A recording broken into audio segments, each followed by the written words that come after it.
conhecem sobejamente também, e que está em Lucas, no capítulo 23, do verso 39 em diante, que nos fala de um daqueles, embora nos fale dos dois chamados malfeitores, que foram colocados um ao lado, a cada lado de Jesus na cruz. E é acerca disso que se narra que o único narrador desse momento histórico, no corpo dos evangelhos que nós consideramos fidedignos, é Lucas. Porque foi uma conversa que só quem estivesse muito próximo poderia ter ouvido, porque ela era absolutamente impossível de ser concebida. Impossível de ser concebida. Não dava para imaginar que o que estava acontecendo de diálogo entre Jesus e aqueles dois homens fosse o que aqui se expõe. Por nenhuma lógica se conseguiria atingir esta conclusão. Os inimigos que só vissem de longe que havia algum movimento de cabeça e falas não poderiam supor o conteúdo. Muito menos os amigos, absolutamente ninguém poderia imaginar que o que estava acontecendo na conversa entre Jesus e os chamados dois bandidos, malfeitores, tivesse a conclusão e remetesse a finalização para uma dimensão de absolvição de pecados, de introdução do inintroduzível no reino de Deus, de admissão do inadmissível na casa do Pai, de acolhimento do absolutamente e impensavelmente inacolhível, numa daquelas moradas que Jesus disse que o Pai tinha para todos. Ninguém jamais concluiria por coisa tão extravagante, tão absurda, tão instantaneamente graciosa, de apanhar um condenado considerado irrecuperável, tanto é que o que se designa a ele é uma sentença de morte, de irremediabilidade, e se imaginar que nos estertores do passamento daquele indivíduo, o que ele ouviu da parte de Jesus, o que ele entendeu, o que ele discerniu, o que ele falou e o que ele colheu, tenha sido o que eu lerei agora. Quando se diz, um dos malfeitores crucificados blasfemava contra ele, dizendo, não és tu o Cristo? Salva-te a ti mesmo e a nós também. Respondendo-lhe, porém, o outro malfeitor repreendeu-o, dizendo, nem ao menos temes a Deus estando sob igual sentença? Nós, na verdade, com justiça, porque recebemos o castigo que os nossos atos merecem, mas este aqui, nenhum mal fez. E acrescentou, Jesus, lembra-te de mim quando vieres no teu reino. Jesus lhe respondeu, em verdade eu te digo que hoje, enquanto o sol se puser na rotina da miséria dessa continuidade, tu, todavia, estarás comigo no paraíso. Isso é loucura total. graça de Deus, favor imerecido, perdão, é absurdo, é injusto, é inconcebível, na realidade é inaceitável.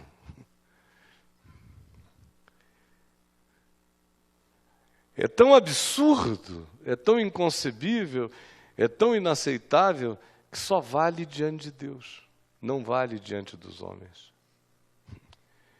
É um conceito que entre os homens não é degustável, não é processável, não se imagina que por meio dele se pudesse realizar qualquer bem na sociedade ou no convívio humano. Por isso é que o malfeitor é mandado para a cruz e é crucificado. E é considerado uma blasfêmia, do ponto de vista do Evangelho, o pedido do outro, que diz a Jesus: se tu és o Filho de Deus, salva-te a ti mesmo e a nós também.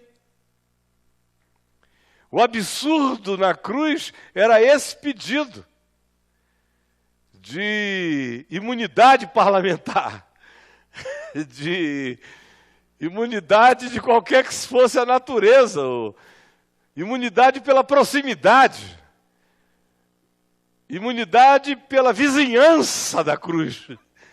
Se tu és, salva-te a ti mesmo e a nós também. Esse é o pedido absurdo. Isso é que é considerado uma blasfêmia no Evangelho. É se imaginar que a existência não tem consequências. É se imaginar que aquilo que o homem semear, isso ele não ceifará. O absurdo no Evangelho é imaginar que o salário do pecado não é a morte. O absurdo no Evangelho é a gente pensar que porque Deus é amor, ficaram suspensas as graças da justiça, da equidade, da verdade, do equilíbrio, que facilitam, possibilitam e, de outra sorte, inviabilizam o convívio humano e a continuidade da existência. Então, pedir a suspensão de vereditos, pedir leniência histórica, pedir absolvição histórica diante de atos feios, horrendos, injustos, perversos, iníquos, não é o que o Evangelho propõe. O Evangelho diz uma outra coisa. O Evangelho diz que você pode morrer bem perdoado. O Evangelho diz que se você merecer cadeia, você vai para a cadeia. E se arrepender, bem-aventurado você é, porque você será um preso perdoado. O que o Evangelho diz é que a graça de Deus opera em favor de todos os homens. Mas para o bem da sociedade humana, essa graça que perdoa só vem da parte de Deus. Não é uma condição que se estabelece para que os homens apliquem uns sobre os outros de maneira aleatória ou apenas de modo a satisfazer a autocaridade pessoal, que muitas vezes não passa apenas de um ato de supremacia virtuosista e vaidosa, arrogante e soberba. Eu sou mais humano que você, portanto te absolvo. É claro que a sua mente deve estar pensando em Jesus mandando perdoar o próximo 70 vezes 7. Mas é que nessa dimensão, de você perdoar o seu próximo até 70 vezes 7 num dia, nós não estamos falando de nenhum tribunal humano. O Evangelho está dizendo é que você é Deus nesse sentido. O STF não é Deus. Mas você pode ser nas suas relações. O STJ não é Deus. Mas você pode ser nas suas relações. O juiz Sérgio Moro não é Deus. Mas você pode ser nas suas relações. Eu posso ser. Eu devo ser Deus na aplicação da graça. Assim como Deus em Cristo vos perdoou, qual é o mandamento? Assim também perdoai vós. Na minha relação contigo, eu tenho o privilégio de ser um filho de Deus e te perdoar, porque eu sou perdoado todos os dias. Agora, como filho de Deus, perdoado diante de Deus todos os dias, eu devo, todavia, saber que isto não se transfere para as minhas responsabilidades humanas na história. Não se transfere. Essa é uma confusão que nesses dias está na cabeça de todo mundo. Eu, por exemplo, conheço a minha responsabilidade neste país anunciando a mensagem da graça de Deus há tantos anos contra tudo e contra todos. Aí, de repente, você começa a ver milhares, até milhões de pessoas começando a crer nisto. E elas não têm equilíbrio e vão para o outro lado. E no dia que você diz uma palavra profética acerca de um ato iníquo praticado por pessoas contra o próximo, contra a sociedade, essas mesmas pessoas que aprenderam com você sobre a graça de Deus te questionam perguntando: onde está a misericórdia? Eu digo, está nessa profecia. É misericórdia por quem foi defraudado. É misericórdia por quem foi roubado. É misericórdia por quem não consegue respirar porque é sufocado todo dia. E é misericórdia sobre o malfeitor, porque o que de melhor pode acontecer ao malfeitor é ser apanhado. Pobre do malfeitor que anda até o fim da vida sem ser pegado. Sem ser encontrado. Esse é um bastardo, além de um malfeitor, de acordo com o princípio do Evangelho. Porque aquele que recebe disciplina é um bem-aventurado, é filho. Aquele que recebe um flagrante pode estar sendo salvo do cinismo crônico, da psicopatia, da sociopatia. Às vezes um flagrante acorda uma dimensão sua que de outro modo amortecer-se-ia. Aí as pessoas não entendem porque eu acho que, e sei, que a lei é absolutamente imprescindível nas relações humanas.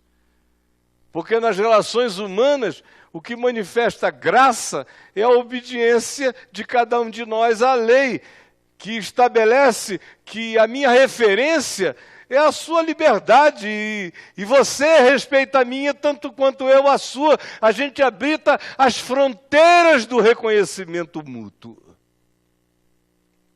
Isso é graça. Reconhecer e praticar isto é amor.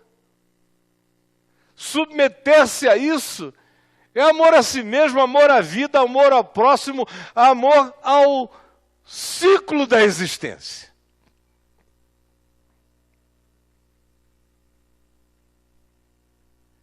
Quantas pessoas aqui, essa semana, não fizeram alguma coisa que disseram diante de Deus com o coração mais doído: Senhor, permite que ninguém fique sabendo, Jesus, por favor, que ninguém fique sabendo. Não vou pedir para você levantar a mão. Mas ouve pra caramba, não ouve não? E na semana passada? Senhor, mais esta vez, por favor, só mais essa vezinha, não deixa que ninguém fique sabendo.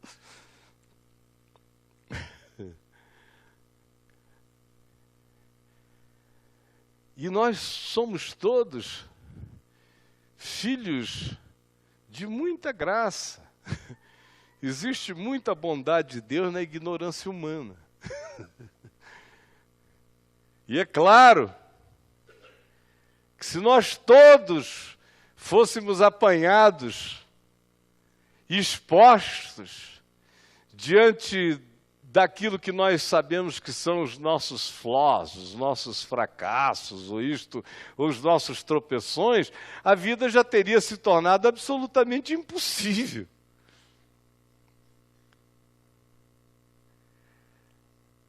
Aí você imagina que foi Deus que te protegeu mesmo de não ser flagrado daquela vez?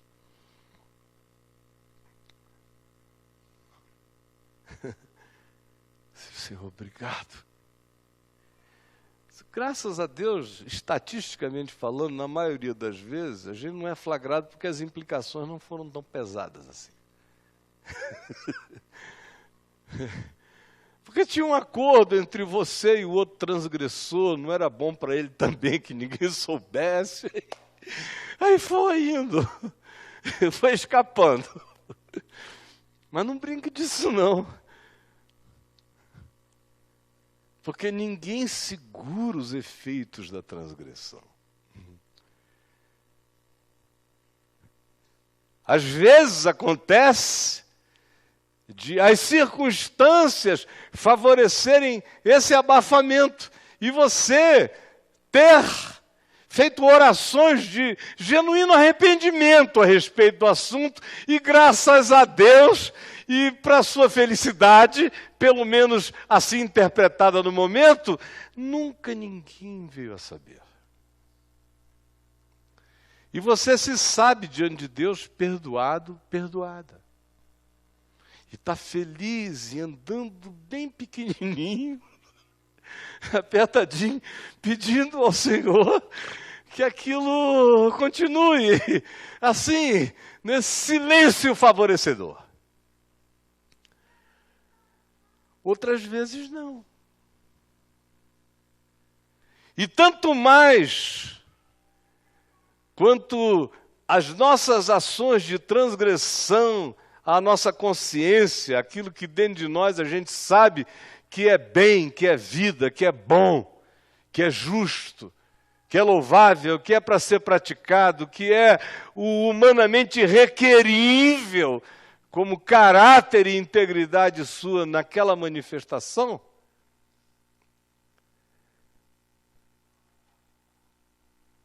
você vai vivendo, vai praticando o que você imagine, creia, saiba e entenda que é bem, transgride.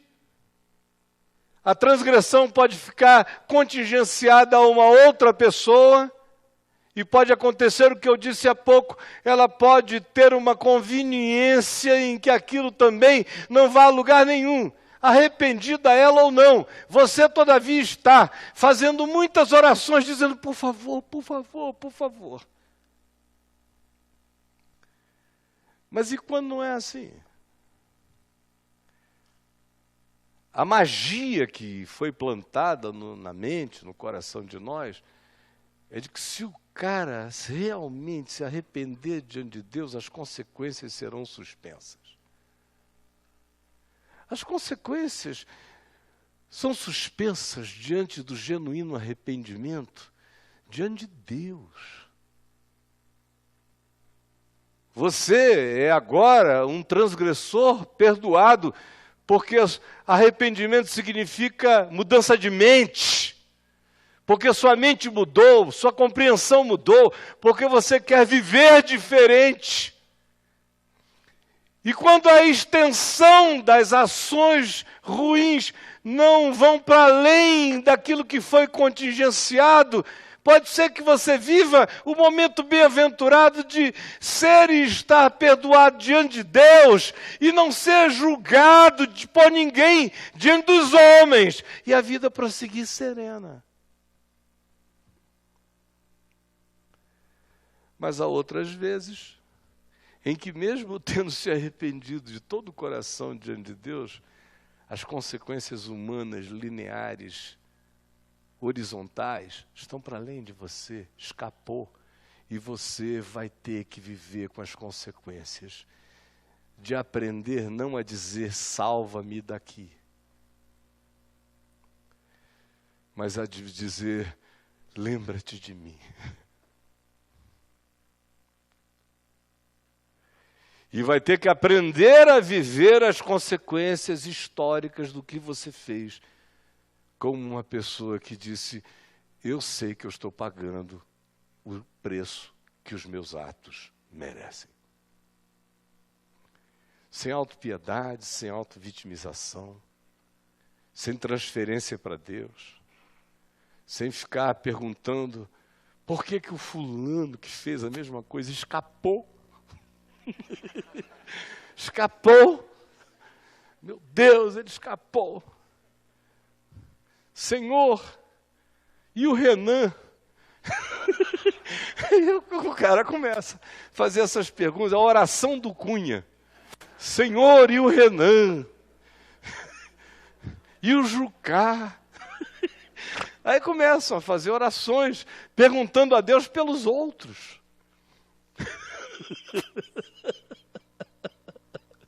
É.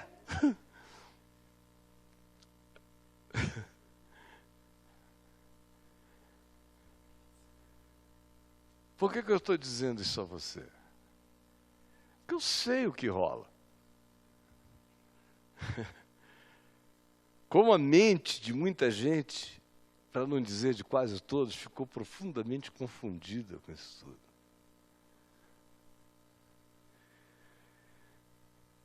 Eu nunca pequei sem Deus, desde que eu o conheci.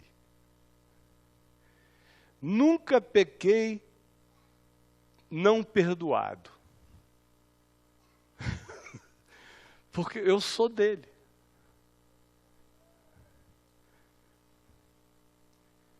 Mas eu tive a bênção de viver com as consequências de muitos dos meus pecados.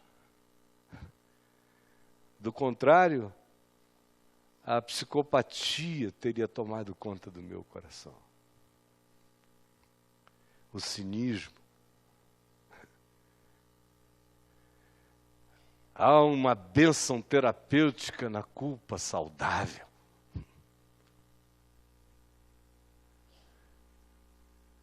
Que traz para dentro de você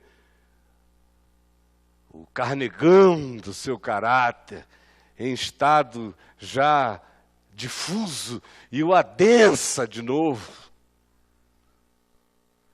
pela via da culpa responsável, não neurótica, que me leva quebrantadamente diante de Deus, onde eu encontro misericórdia, perdão e pacificação, e ganho ousadia para, sem me importar com o meu passado mais recente, dizer, lembra-te de mim. E saber que eu ouvi dele hoje mesmo, tu estás em mim, está tudo quitado. Agora, aguenta firme aí.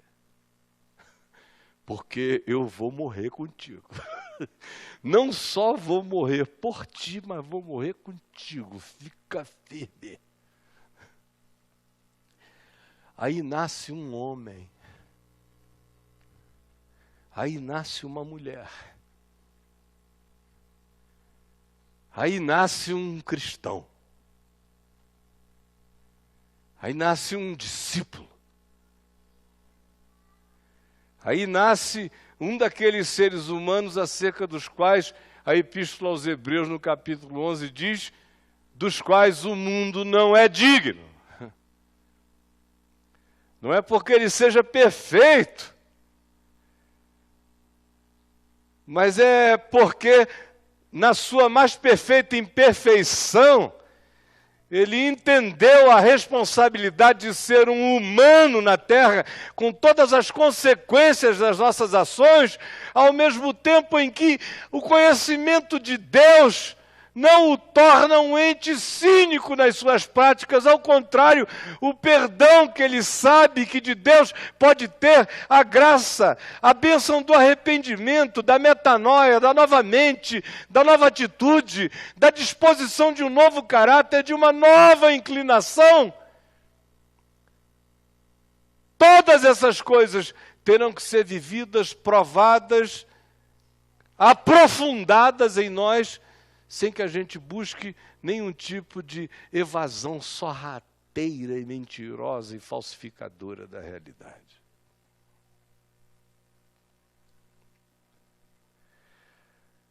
Você foi apanhado?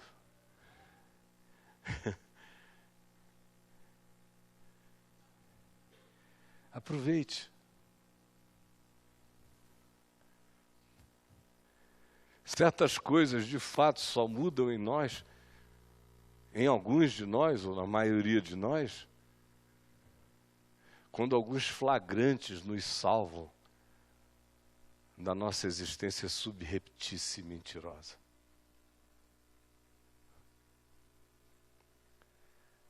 A graça não é imunidade acrentalhada. É a garantia de que eu vivo perdoado quando o meu coração anda com essa atitude alerta de sinceridade e de boa consciência para com Deus. Mas, se eu semear o que é ruim, e se eu espalhar essa semeadura, eu serei alguém que perdoadamente colherá o fruto do que plantou na história. Isso é inapelável. Quem quiser imaginar outra coisa está fazendo e buscando feitiçaria, magia e suspensões da realidade que o Evangelho não oferece. Eu dou muitas graças a Deus, porque eu fui poupado das consequências de uma quantidade enorme de transgressões na minha vida, especialmente na minha juventude. Escapei. Mas podia não ter escapado, muita gente não escapou. O melhor lugar seguro é fazer a consciência da graça caminhar de maneira limpa e reta sobre a melhor consciência que a gente possa ter nas relações uns com os outros. Aí eu vou ter a melhor segurança possível que eu possa ter nas relações humanas. Do contrário, meu amigo, o melhor que eu posso lhe dizer é que você experimentará perdoadamente as consequências, se houver arrependimento na sua consciência e na sua atitude. Mas eu não posso de maneira alguma lhe dizer que existe qualquer tipo de solidariedade, de conspiração dos céus em favor da perversidade dos pseudo-santos.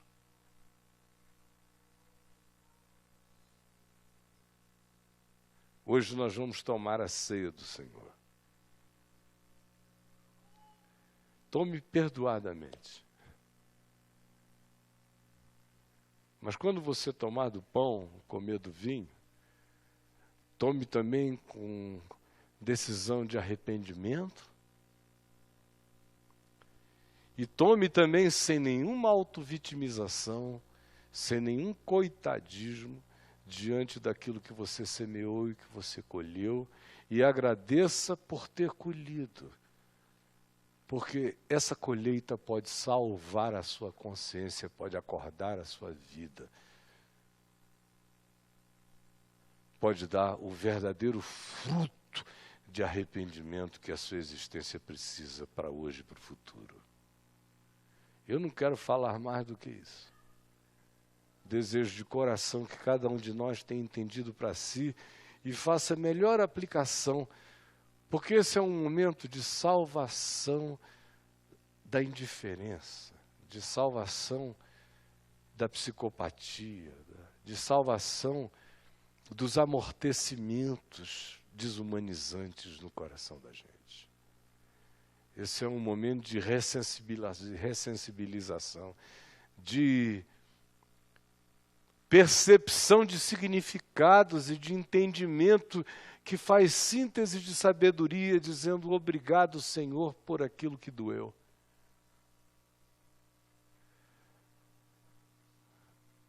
Certas integridades de hoje são filhas de vergonhas passadas. Muitas vezes o caráter de hoje só foi forjado por causa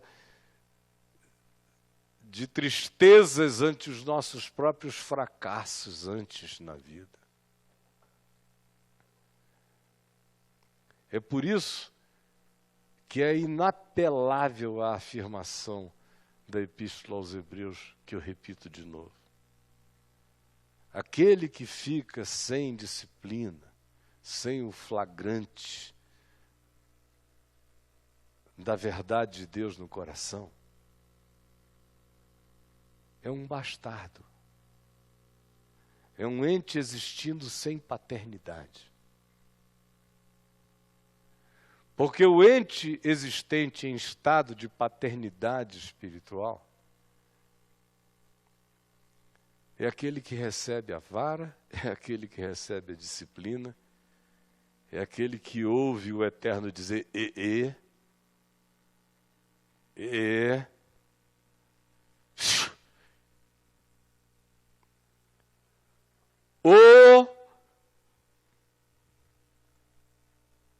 estás sozinho nessa.